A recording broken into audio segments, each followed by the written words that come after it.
Hello, everybody. I hope that you can hear me. We are going to wait a couple of minutes so everybody can join, and then we will start with the discussion. Thank you.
Okay, I hope that you can hear me properly and that you can see the screen.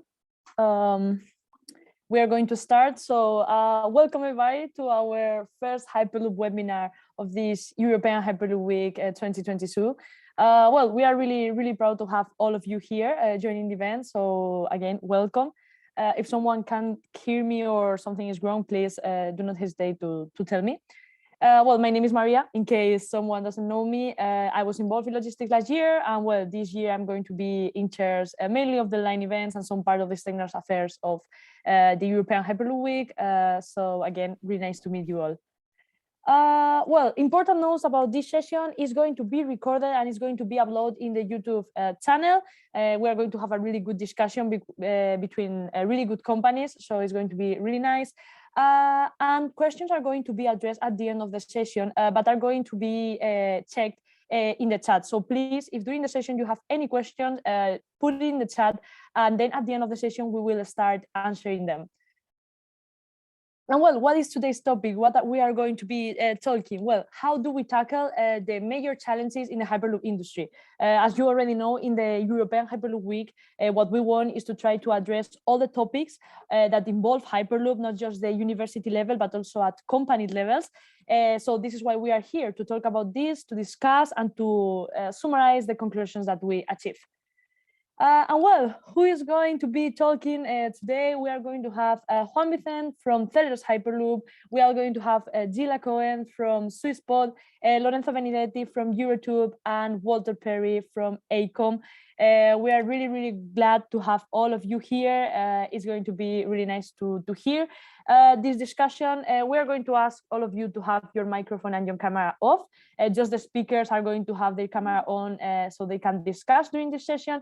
And then at the end of the session, again, we will try to arrange all the questions that are possible. And if we don't answer all these questions, we will do it by email after the session. So yeah, I'm going to stop sharing my screen so I can see properly the speakers. I don't know. Oh, now. Okay, now I can see you, all of you. So yeah, well, we want to start this discussion talking about, well, sometimes it's really difficult to explain the concept of Hyperloop and why it's so revolutionary. So what we want to know is how your companies try to spread around the world this concept and to make other people know what is Hyperloop. I don't know who wants to start the discussion. Maybe Walter, do you want to start? That's okay, Maria. Always happy to start, but also happy to hear others' views. And yeah, for us it's easy to explain. It's still a pod in a almost vacuum tube. And what it makes really special is the high speed that it can reach with minimum, I would say, energy use. And I think that is what's really revolutionary is that with this Hyperloop in the future, we will be able to travel with, I would say, the amount of energy use of a high-speed train on the speed of a current airplane.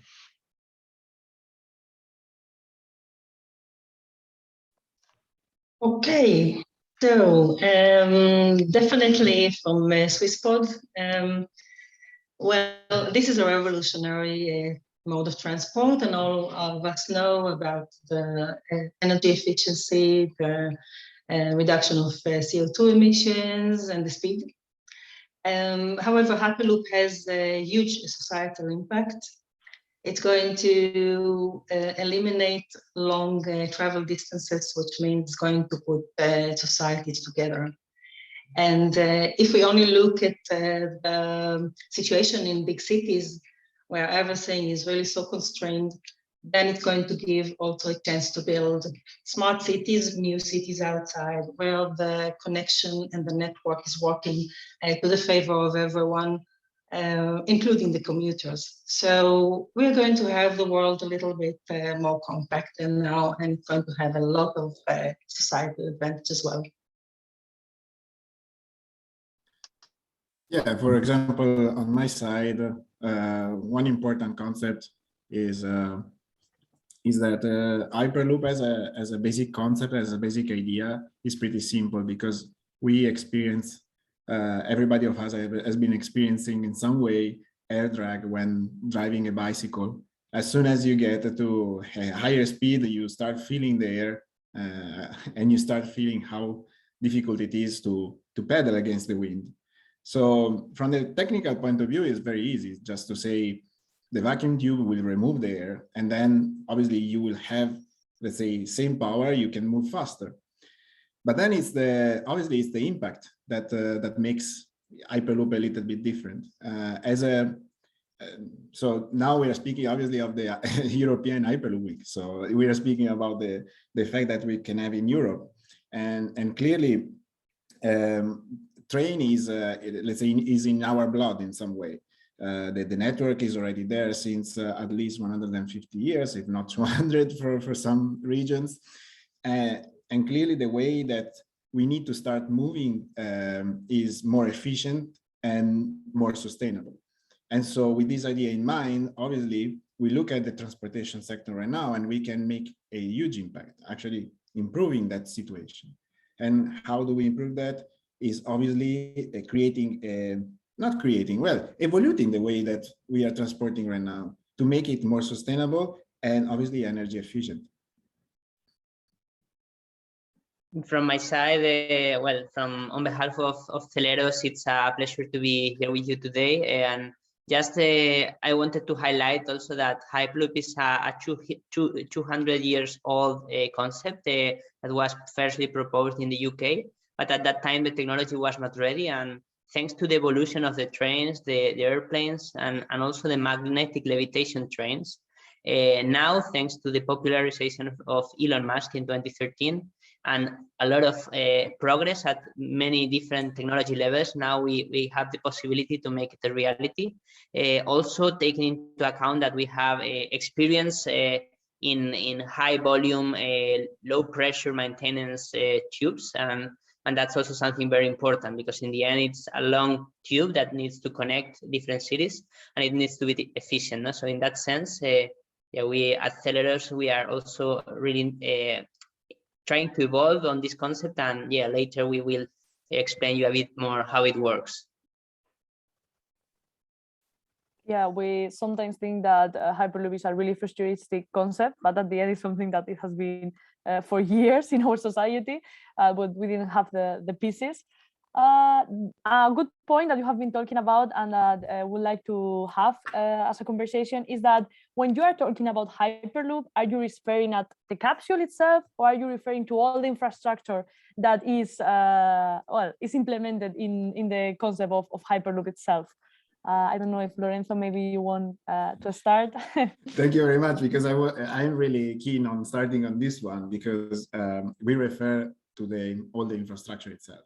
The capsule itself is a beautiful thing, and obviously for many people that have been participating as me in the first Hyperloop competition in the US, it was obviously all about the capsule. It made obviously the mind fly to specific kind of capsule, but without the infrastructure, and we have to be very rigorous about that. Without the infrastructure, we cannot go anywhere. Just the capsule doesn't make the cut. And so at least from the EuroTube point of view, and that's why we focus mostly on the infrastructure, and we would like to obviously create an infrastructure which is obviously usable by everybody, is the infrastructure that will make a difference in the long run, because it will allow the cost viability, obviously, the cost to go down, the economic viability to be better, and obviously it will be very much intertwined with the capsule itself. Many of these of the project that we have all in mind, and I speak for me, but also I think that all the other companies are doing the same, are looking into a way to introduce the infrastructure inside the network that is already there. And by looking at our cities in Europe, it's very difficult to find much more space in that. So it is clear that even before starting with with this new way of transportation, we have to start from the where and the how, so how to make it possible. Yeah, really true. I don't know if Econ is also really focused on infrastructure. I have been debating a lot with Walter about that. Do you want to say something, Walter? I fully agree. Yeah? The infrastructure is where it all comes together. The technology is in development, and we see great progress there, but it's not decided. Yeah, that's also why it's so interesting to be in this call, and also to have the European Hyperloop Week event continuing, and looking forward to that in July to see where the teams actually are heading towards. But on high level, yeah, I can just repeat that infrastructure is creating actually opportunities for everybody, and I think that's what we need. That's where we need to connect and find ways to make sure that we are one in Europe, but also in other parts of the world. On that side, I wanted also to emphasize that infrastructure, we have been also at Celeros researching on the topic of infrastructure, and basically if you compare it with roads, magnetic levitation trains, or high-speed rail, basically the infrastructure accounts for the majority of the cost of the project. No? So in that sense, in the design of the whole system, we need to take into account that minimizing the cost of this infrastructure will make the system as scalable as possible. No? So in that sense, the cheaper the infrastructure is, both on maintenance, construction, and operation, the cheaper the whole system will be, no? In that sense. So yeah, part of our job now is to try to develop a vehicle that fits in an infrastructure that is as much as possible a passive infrastructure, no? With yeah, making use of the existing state-of-the-art in materials and many other yeah, power electronics, for example, inside the vehicle. Yeah, that's true. This is obviously a very important overview. Thank you, Juan. You were also saying something before that we have already experienced for big vacuum and let's say tubes or environments in the world, and let's say in Switzerland, obviously there is a CERN which maintains into vacuum a 27 kilometers ring. So and frequently I find myself also to discuss about this topic into with the people, and it's amazing how this idea of not being able to build an infrastructure of this size pops out very frequently. And I'm very and I'm very curious to see really what are the developments, because I think that most of the time is not the technology that is let's say stopping us from actually creating either, let's say, pieces of infrastructure or demonstrating our technology, rather than sometimes is the stop here and stop there given by public backlash or or different or finding, for example, space to do the tests. This is an important thing. But to be honest, by seeing the development of all the companies and seeing what we are doing also inside Eurotube, I can say that we are not that far from having a proper infrastructure ready to test the systems. And at that point, it will be very interesting to see which will be the feedback if there will be a shift to the new technologies. So to just give also our input from Swissport Technologies, it's for us it's actually the concept as one. So one does not live without the other. So development goes also on the vehicle and the infrastructure. Definitely also because infrastructure is a key cost in the whole project and the development, and it's going to be also one of the challenges we're going to speak later on with regards to the investments in Hyperloop, right? Also, we have to take into consideration that the cost of the infrastructure are going to differ between an infrastructure that is built over land and infrastructure that is built on the ground. Whereas there are advantages and disadvantages for both scenarios, but definitely we would say when the underground is possible, when the money is there and the underground is possible, this is actually going to be for, I mean, at least the way that I see it, the best package of sustainability, because you don't have the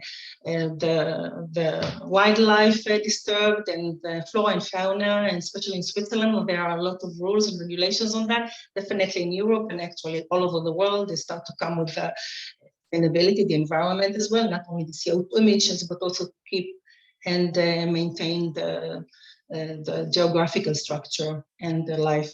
So this is very interesting how those two developments and researchers are going to come together.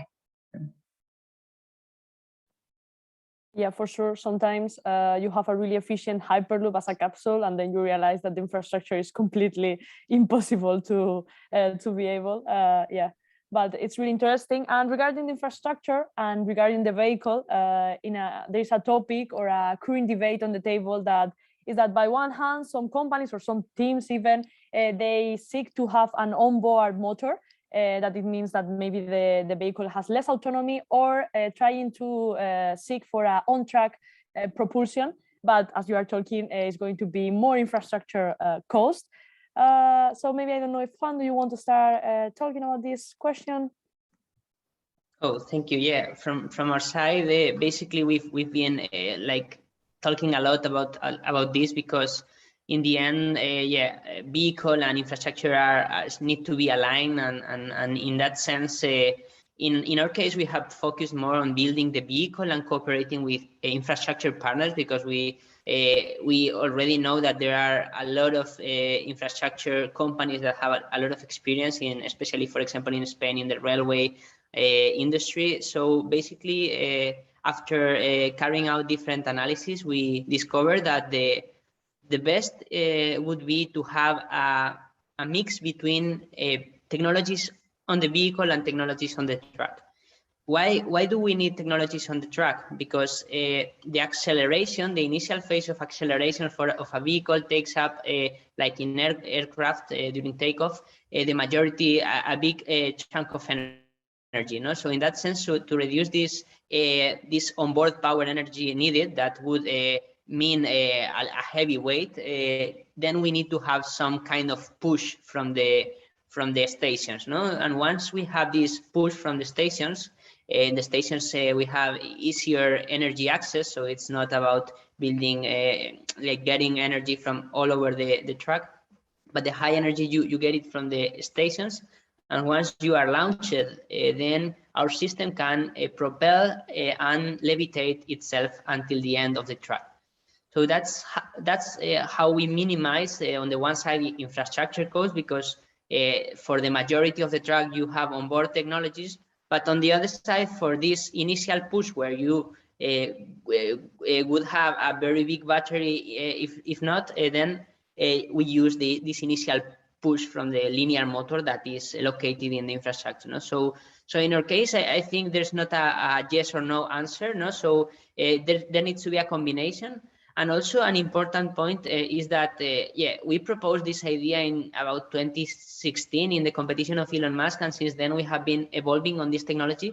And now we are really happy to see that other companies are pivoting in their strategy that was like having a more active infrastructure. And now they are passing to this. So we are really happy that this is showing, of course, a clear path for convergence, and in that sense, so really happy to share the benefits of this and to jointly work to create this combination. Yeah. And to continue with, I would say that there's no right and wrong at the moment, and as long as the technologies were not tested, we cannot say for sure what is the better alternative. Of course, again, with the infrastructure, we have to look at the cost. We have to look also on the maintenance, because it could be that the construction of the infrastructure is going to take X, but over the years, with the maintenance, with a very complicated maintenance, it's going to be actually much more expensive. So at the end of the day, this is about testing. It's a pull push between the vehicle and the infrastructure, sort of some kind of a balance to find, like Juan said. And we actually are working on that. At the moment, we cannot say this or that. And actually, Gila and also Juan and Maria, I'm really happy to hear this. I think it's good that there's that everybody is looking at the different options. As AECOM, we do not have really one preference. What we like to do is we will look at our clients and our client specific needs, and sometimes that's more goods focused, sometimes that's more passenger focused, sometimes it's replacing short haul flights, sometimes it's just connecting very quickly distribution center in different short regions. But most important is, and I really like that, and that's why I like this question, Maria, is that you see companies that 2, 3, 4 years ago were really focused on the onboard solution, shifting now to more hybrid. You see companies that we were really focused on the on-track propulsion solution, now shifting to, hey, maybe it's also good to look at the onboard solution. And I think that's really what brings the best in the technology together, and it will focus and it will also drive each other to greater heights of the technology. And in the end, that's what we need. So I like the question. I also understand it's not easy to give one answer. There is not one answer at the moment. And it's really great to see that these companies are looking and learning from each other. Yeah, this is really interesting, because as well at EuroTube we came back to the same answer, and that's why also we are planning, let's say, our future development in that sense.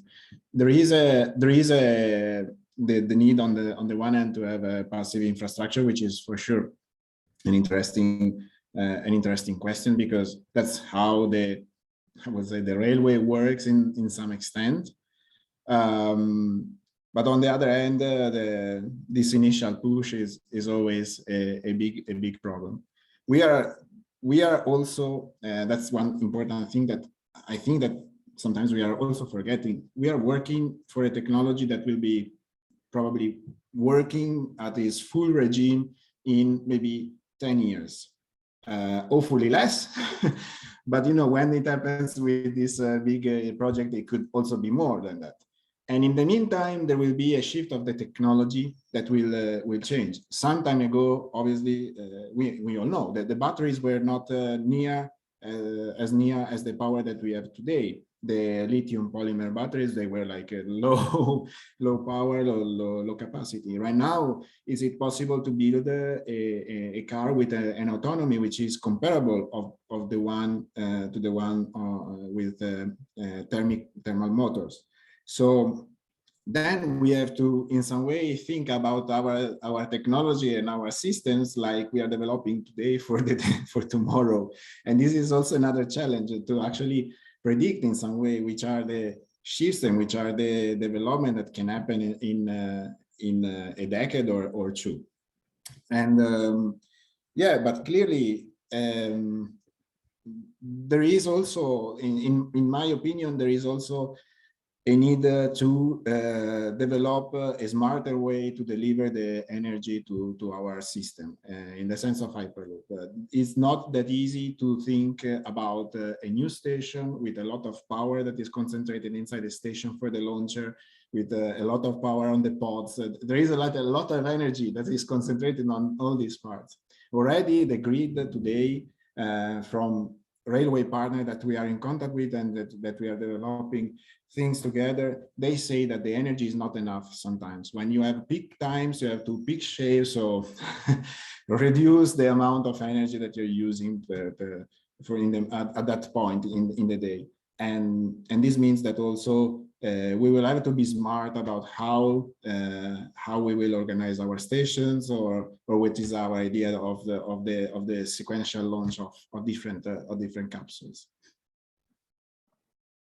Yeah, I do really like your sentence, Lorenzo, about that we are developing the transport of today. The transport is going to be implemented tomorrow. Yeah, it's really difficult to manage that information, but well, it's really interesting to see that these debates that we internally have, even inside the teams, is something that you are also debating inside the companies. So we are like at the same time working on similar topics. And a really interesting point is that we sometimes talk about innovation, that is like having our own development, our own idea of Hyperloop, and at the same time we are talking about standardization, that is having the same idea, the same concept of Hyperloop, to say it in a way. So we like to talk about that. Should all the companies develop the same propulsion and levitation systems to aid this standardization, or we are in a moment that we should let everybody develop their own propulsion, or their own levitation, their own purpose of Hyperloop in general, and not seek for standardization right now? I don't know, Gila, maybe you want to start with this question? Yes, sure. Some people may believe the standardization is actually stopping or delaying innovation. Well, in this case, we've started with the standardization process over a year ago, where all the 7 active and more companies are actually part of the process in Europe, actually. And what we actually are doing at the moment is, since we've just started, we want to focus, first of all, on safety.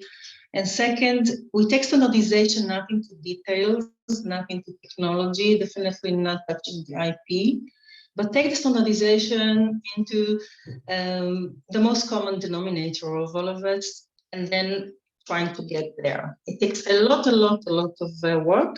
However, we have existing technologies that we can rely on.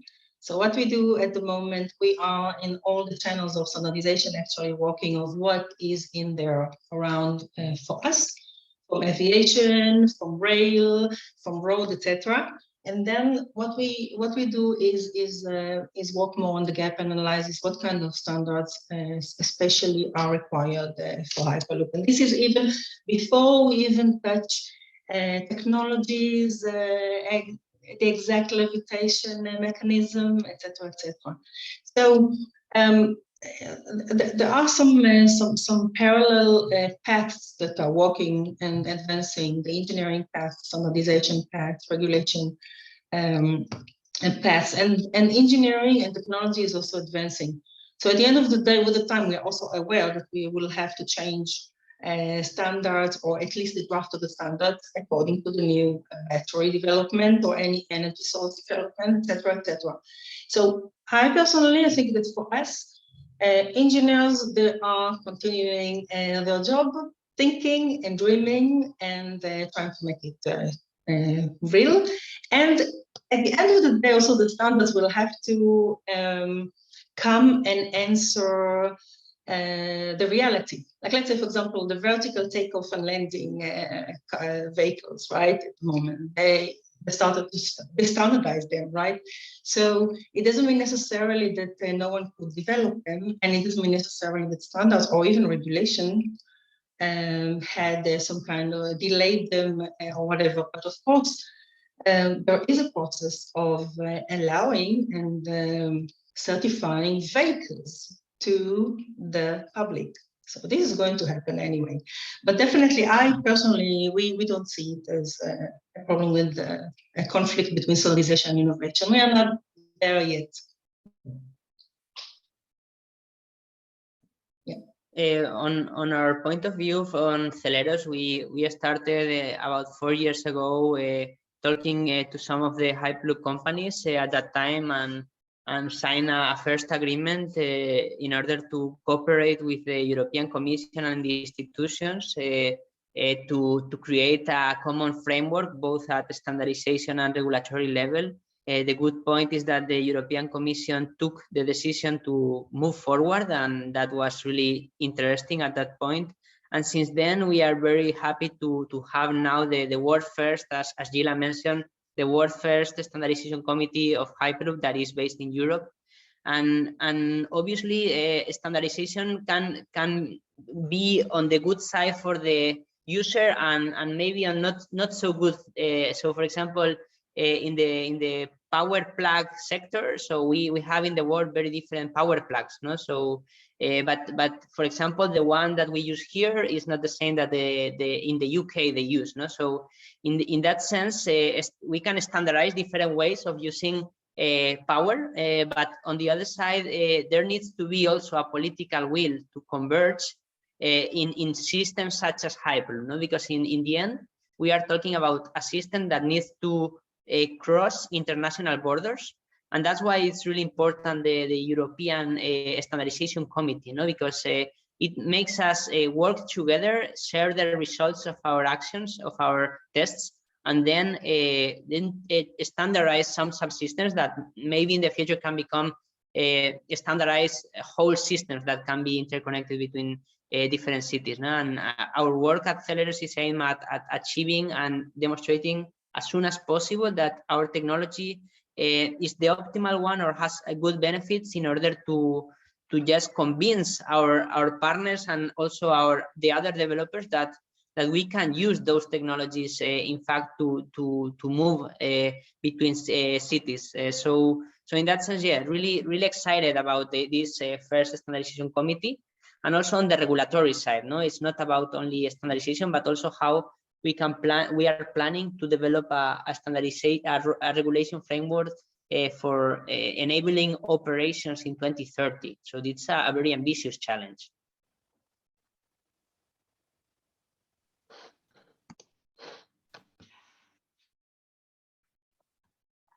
Okay, Lorenzo, Walter, do you want to add something to that part?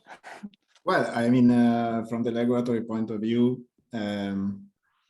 one has to start somewhere in some sense. The system is not there. There is no, let's say, a complete system yet. So this is obviously a challenge.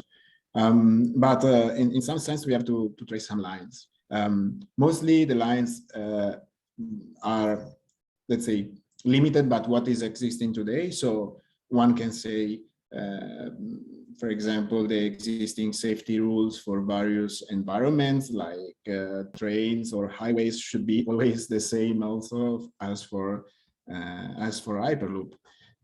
So this is like a good starting point, but also one of the roles of the standardization committee, which the three of us or four are part of, is that we ask also to define what is Hyperloop, what concerns the Hyperloop world, and what doesn't, which is very important. Sometimes it seems that everything is connected to everything, which is true, but it doesn't mean that everything should be related to everything at the same time. we have some specific needs in terms of safety regulation, as well as in terms of infrastructure, as well as of many other topics. So starting even to describe things with their own words and agreeing on the same vocabulary for the same systems, this is already a standardization procedure. So that when Eurotube is speaking with Zeleros, we are not saying two different things with different vocabulary. And this is very important for the future, because once we will have maybe agreed on the best system to use for Hyperloop, then we will have possibly the opportunity to create in different countries our systems and develop it in order to get to the border and just connect the systems. So at the moment, I don't think that we are really limited about that. It's just that we are setting up let's say the environment, the place where we have, let's say, the possibility to move and explore, and at the end of the day, that we can also collaborate.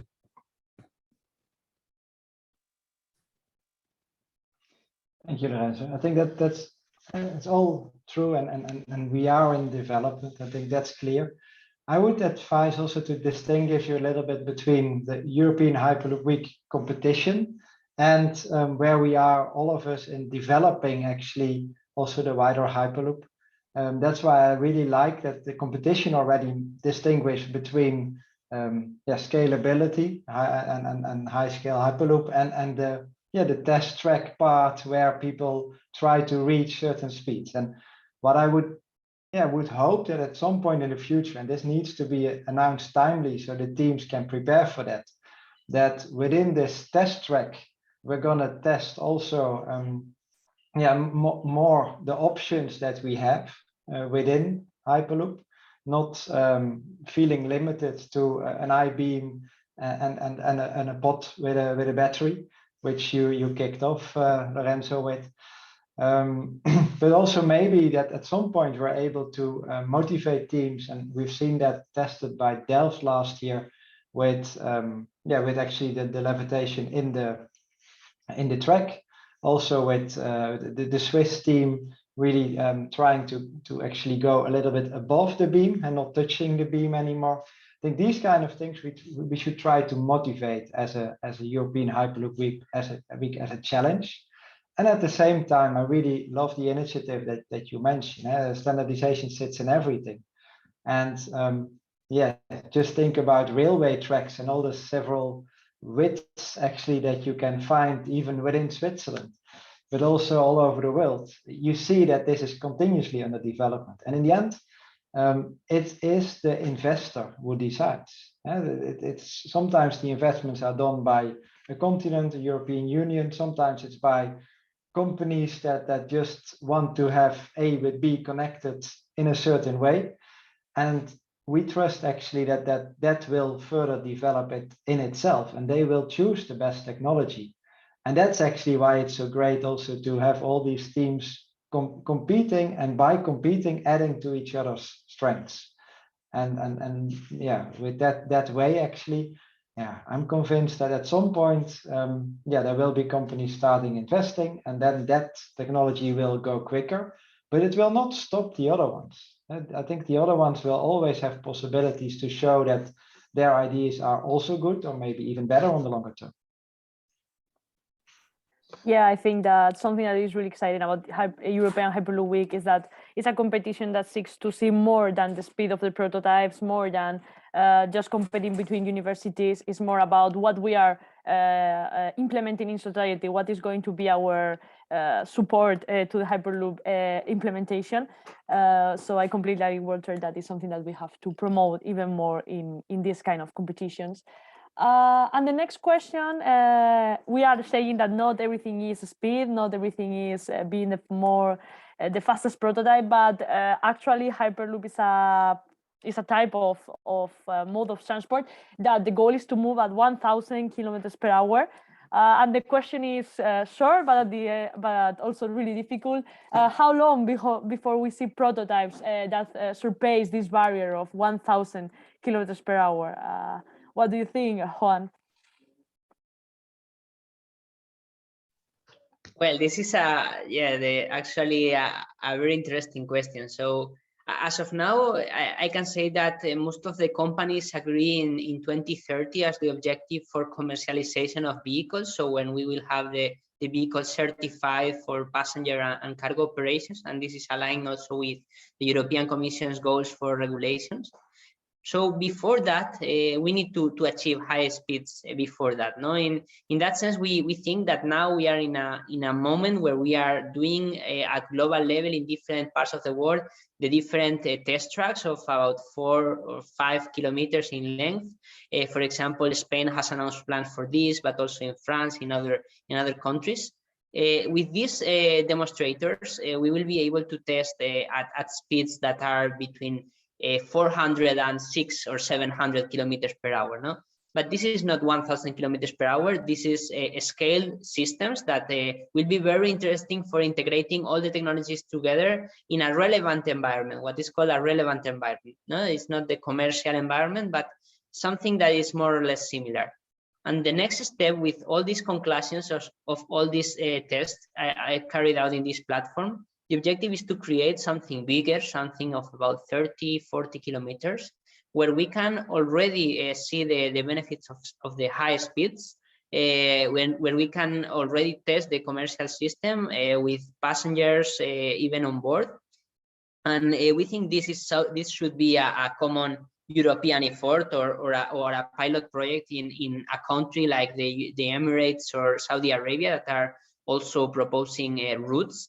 So in that sense, so we think that between after this completion of these 4 kilometer, 5 kilometer tracks, we will be able to see these real scale test tracks, and there are already some spaces, some locations being analyzed, for example, on Celeros in Spain and other regions.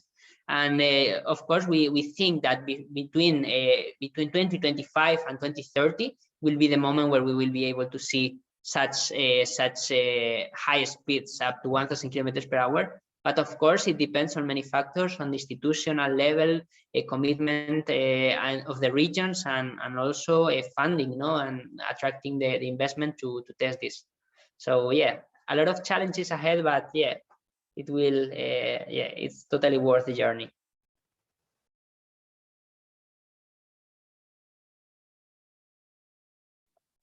Yes, and I would say let's start to do a stepped approach and focus on safety with lower speeds, like as Juan mentioned, like 500, 600 km per hour. At the end of the day, what we discussed before, the regulations and the standard and technology must meet together, engineering, and all the test and certification processes should be definitely very, very much already incorporated and approved. And even if technology exists for this 1,000 km per hour, let's say a new energy source is suddenly coming, it's going to take time. It's all the factors that are actually playing here a role are too complex. And again, safety first. Let's put the passenger safe and happy, and also prove the safety over time, and not leave it for okay, well, 1 month, no accident, no incident, that's great. So it's going to take time. So this is actually the vision. I don't think that we can put some kind of a date or a year, but definitely not before 2030. On my side, I also would like to add something to what has been said. Clearly, the target is an ambitious one. There are, let's say, technical challenges given by the world that we live in.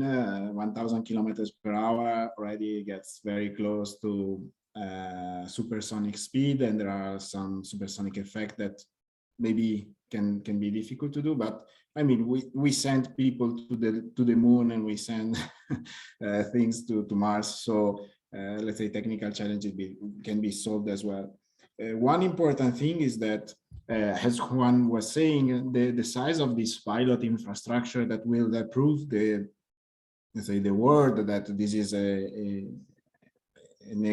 new means of transportation, and then it can be obviously built somewhere else, is that 30-40 kilometers is already quite a stretch of land.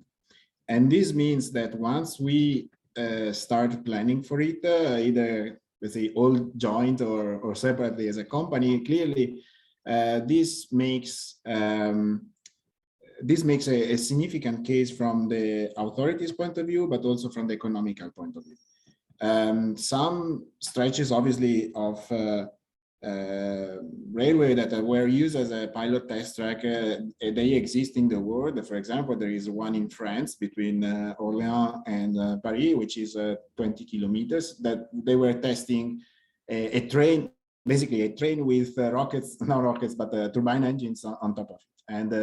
And this is a funny example because it's in the middle of nowhere, but it's 20 kilometers long, and it's an infrastructure that is quite big. Right now, I don't think that we are, let's say, in a period let's say, in the world that investors would put their money into something without a clear outcome at the end of the day. So this 30-40 kilometers has to be placed in a strategic point in order to prove that actually it's a value added to the transportation system. And whether the safety concerns are there, or, for example, whether we need to develop new technologies, this will have to run in parallel, and there should be, let's say, a common agreement, obviously, that this system should work and should make its impact in the region where it will be built. Only in that way we will have actually a breakthrough, because it will demonstrate the as I was saying, the added value for an Hyperloop.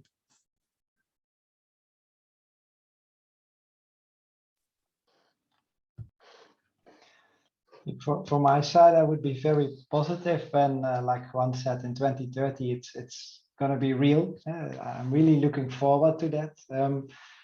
I think that also the others, Lorenzo, you're also right. It's not easy at the moment to find investors that want to take such risks. Having said that, it's got very recent that China has rolled out a maglev going up to 600 kilometers an hour, using a little bit proven technology from Transrapid on the one hand, but adding their own flavor to it and really bringing that to the next level. So somewhere in the world, there are people, thinkers, people with money that wants to invest. And maybe it's not Europe. And that's also why it's really good that European Hyperloop Week looks wider than Europe. And maybe it's India, where the next big development will take place. We've seen last year Virgin Hyperloop making big steps forward with the first people in on Hyperloop. I found somewhere on the internet that were not the first people, because in Romania in the 1940s or even earlier 30s maybe, there were also already people in Hyperloops. So it's all about making sure that we put the people together, making sure that safety is in place, because that is something at least we don't want to compromise on, and I think that's really good. I'm happy to hear that also everybody repeating. But with that knowledge in mind, and with the testing capabilities that we have, with the smart people that we find all over the world, I do believe that it's possible, if you have the right amount of money available, to reach 2030. But of course, there needs to be appetite for it. And yeah, let's keep our eyes open and ears open to find these people that are interested in this technology. Yeah, I think that you are going to be one of the first man going in Hyperloop at 1,000 kilometers per hour, Walter, for sure.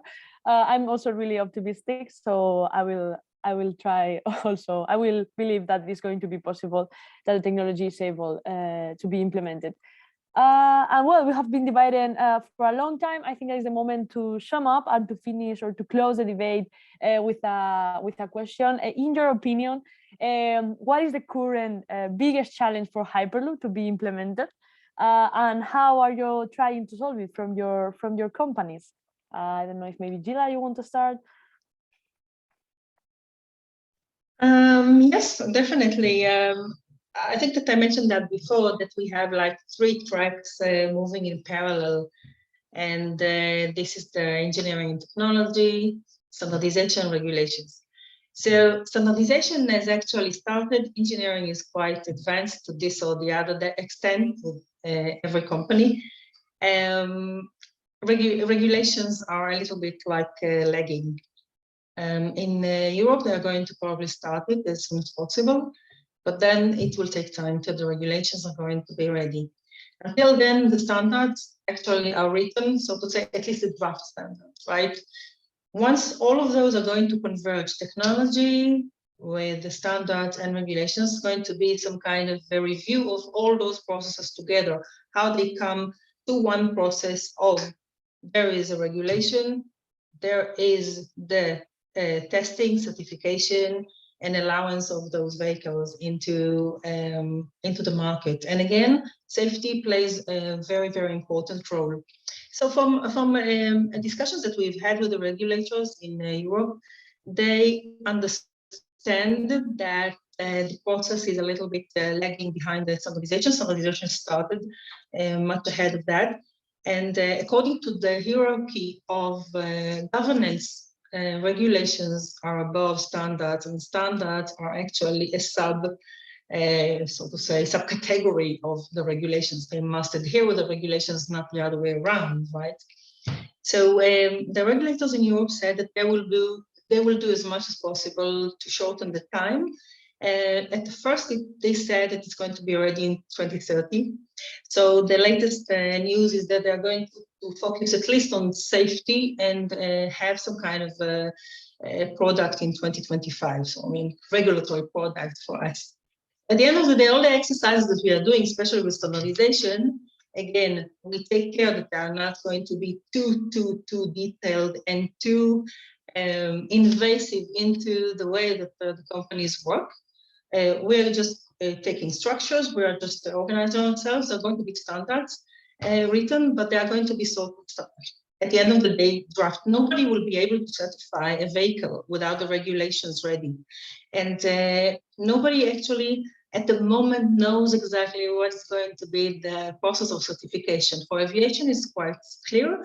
This is the aviation authority. So if Hyperloop is under the rail authority, then it's going to be certification, testing, certification, etc., under the rail authorities. So the standards are actually something like a facilitation of regulations, and now we are facilitating something that we don't have. So for us, it's actually to harmonize among all those 3 segments in order to have finally the self-confidence and the security that we are doing actually a good product, which is number 1, safe. Thank you so much. I don't know who wants to be the next one processing this question. I can go ahead. On my side, Gela gave her reason for safety, which obviously is first priority. On the other hand, I will say that the one other important step in order for the Hyperloop to be implemented is actually the let's say the technological demonstration, not just as per se a good marketing situation, let's say a good marketing opportunity, but also the demonstration of possible performance indexes. When it will be possible, actually, as what I was saying before, to prove that the Hyperloop moves, the energy expenditure is less or equal of the one of the rail, and then the speed is way higher and there is much more, let's say, opportunity there, obviously. Then when these performance indexes are broken, then there will be the possibility of a, let's say, a global breakthrough of the adoption of Hyperloop. And to me, it makes a lot of sense from an engineering point of view, but also I think it makes sense also from the economic viability of the system. So this to me, beside the topics of making the system secure from the ground up, is the other topic that that you can look at as as a barrier for the adoption of the system. What I like to say is that, and I'm really happy about it, seeing it in the call, is that one of the biggest challenges other technologies face is egos. And I think that's where we are with this team also today, but also with the positive atmosphere of European Hyperloop Week, really in a good position, because I see that instead of egos, there's people in this call that want to share their knowledge and want to share their latest technology all over the world, I would say. And I think that that will help us overcoming that specific challenge that others do have.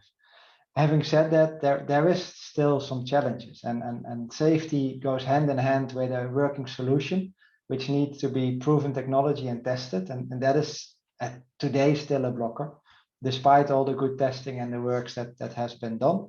On the other hand, the investment itself and money is a blocker, and we see that that our clients where we do studies for, and sometimes feasibility studies, they are still unpleasantly surprised by the total cost of investment, and that is something we need to find ways in, and that's not an easy thing to solve quickly. That needs really people that are able to think, I would say continental level or world global level, overcoming this financial issue, and seeing the added value of the new fifth mode of transportation. So from my side, on behalf of Teleros, we pretty much agree with all what you have mentioned already. Basically, one of the biggest challenges as of today is integration of the system. So as of now, we have different technologies that have been proven already at laboratory scale. We have seen it. We have seen them applied in different means of transport. But as of now, we need to test them all together, make them work safely, and for that we need to test them in pilot projects. So now the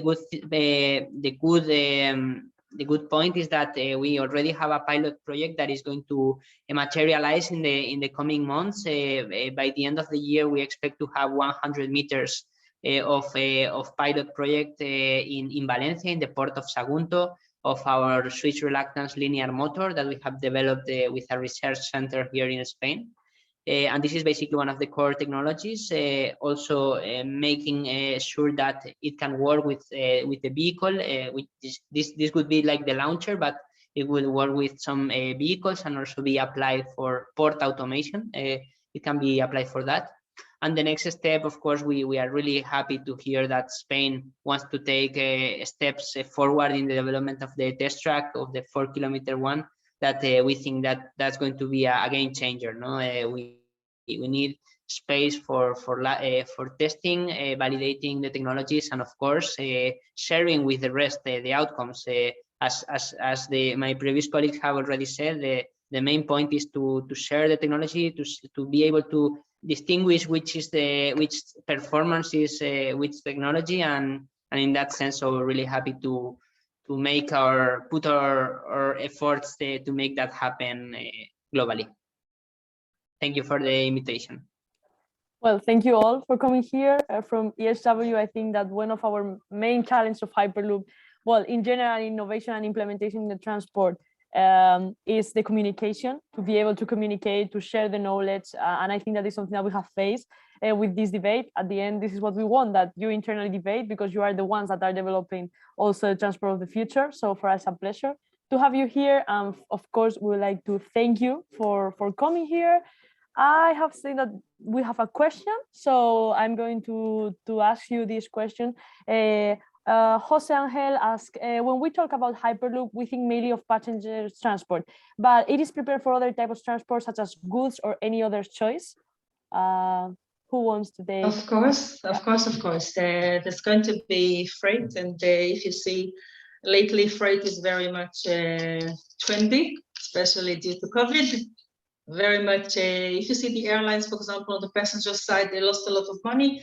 a lot of passenger aircraft were converted into freight aircraft. So with COVID vaccination, and even now there is a huge congestion with trade. So definitely freight solutions are on our mind. It's also connecting into the safety point. It also makes sense to try Hyperloop first on items rather than on human beings. So the technology would have to prove itself for cargo and then for passengers. What's going to be the interval between those two, we don't know, but definitely for freight.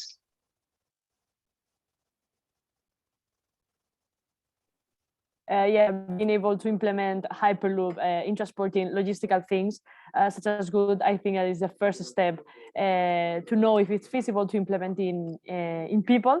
So thank you so much, Jose, for the question. If anybody has more questions, I don't see more in the chat, but if anybody has more questions, feel free to ask them and we will answer them by email, also taking account all the speakers' opinion.